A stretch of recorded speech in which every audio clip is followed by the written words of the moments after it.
एक समय एक सींग वाले गैंडों का अस्तित्व खतरे में पड़ने लगा था, लेकिन आज उनकी भी संख्या में वृद्धि हुई है। हाथियों की संख्या भी पिछले वर्षों में बढ़कर 30,000 से ज्यादा हो गई है। भाई और बहनों, देश में प्रकृति और पर्यावरण के दृष्टिकोण से जो एक और बड़ा काम हुआ है, वो है वेटलैंड का विस्तार।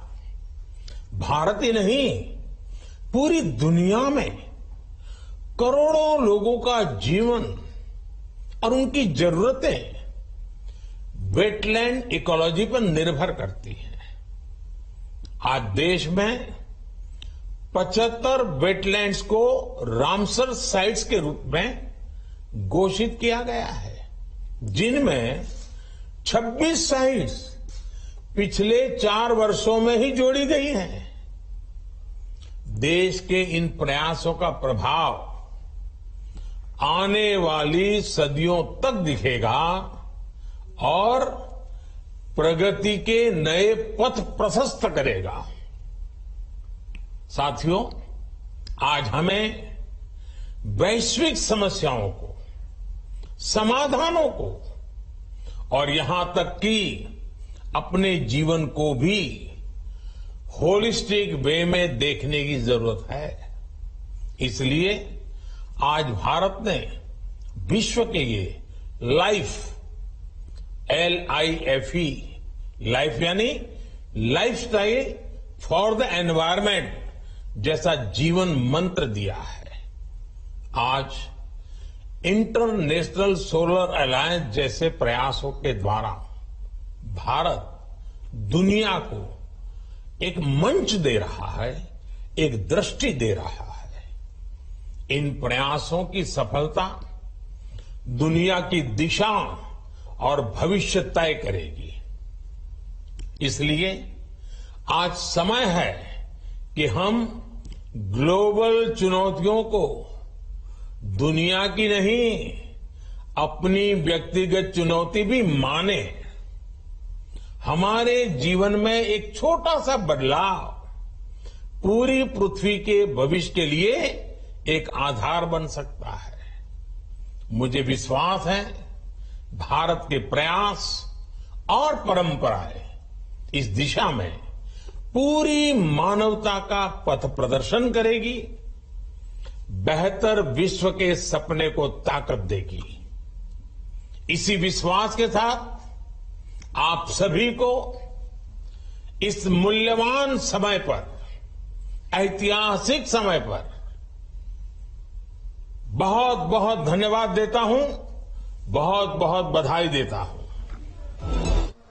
तो प्रधानमंत्री नरेंद्र मोदी अपने उद्बोधन के दौरान उन्होंने ये चीते जो हैं वो भारत को सौंप दी हैं। देशवासियों को उन्होंने बधाई दी है और आज उन्होंने कहा है कि हमें अपनी विरासत पर गर्व करना चाहिए। एक लंबे वक्त के बाद जो है वो चीतों की वापसी हुई है। इनको विलुप्त तो घोषित कर दिया गया था भारत में, लेकिन उस विलुप्ति को दूर करने के कोई प्रयास नहीं किए गए। उन चीतों को वापस भारत में लाने के लिए कोई प्रयास नहीं किए गए और आज दशकों के बाद भारत में एक बार फिर से चीतों की वापसी हुई है और भारत दुनिया को मंच दे रहा है, ऐसा अपने उद्बोधन के दौरान प्रधानमंत्री नरेंद्र मोदी ने कहा है। तो कूनो राष्ट्रीय उद्यान में अब ये चीते जो है वो छोड़ दिए गए हैं। प्रधानमंत्री नरेंद्र मोदी ने खुद कूनो पार्क में ये चीते छोड़े हैं। तो 3 चीतों को कूनो नेशनल पार्क में छोड़ा गया है। तस्वीरें भी आप देख रहे हैं, ये उस दौरान की तस्वीरें हैं जब उनको मुक्त किया गया यहां से। और इस ऐतिहासिक अवसर पर सभी देशवासियों को शुभकामनाएं, ऐसा प्रधानमंत्री ने कहा है। और ये तस्वीरें देखिए, नई जगह पर आकर थोड़ा सशंकित से नजर आ रहे हैं चीते। इस वातावरण में ढलने में उनको समय लगेगा, लेकिन तस्वीरें ये देखिए।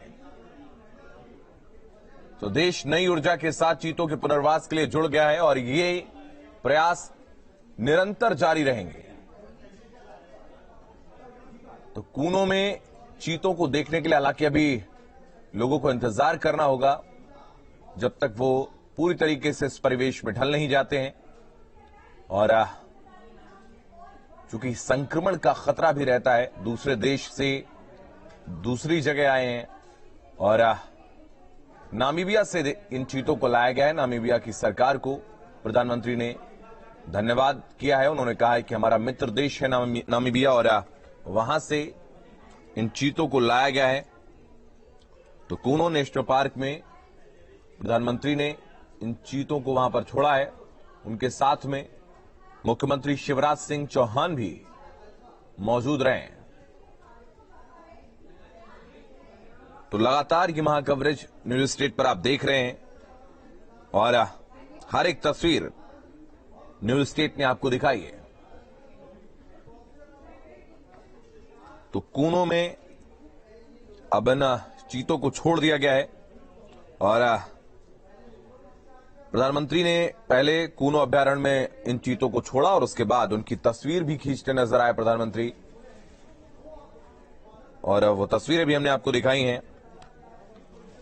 तो क्वारंटीन बाड़े में फिलहाल ये रहेंगे, ये किसी अन्य जानवर से यहां पर संपर्क में नहीं आ सकते हैं और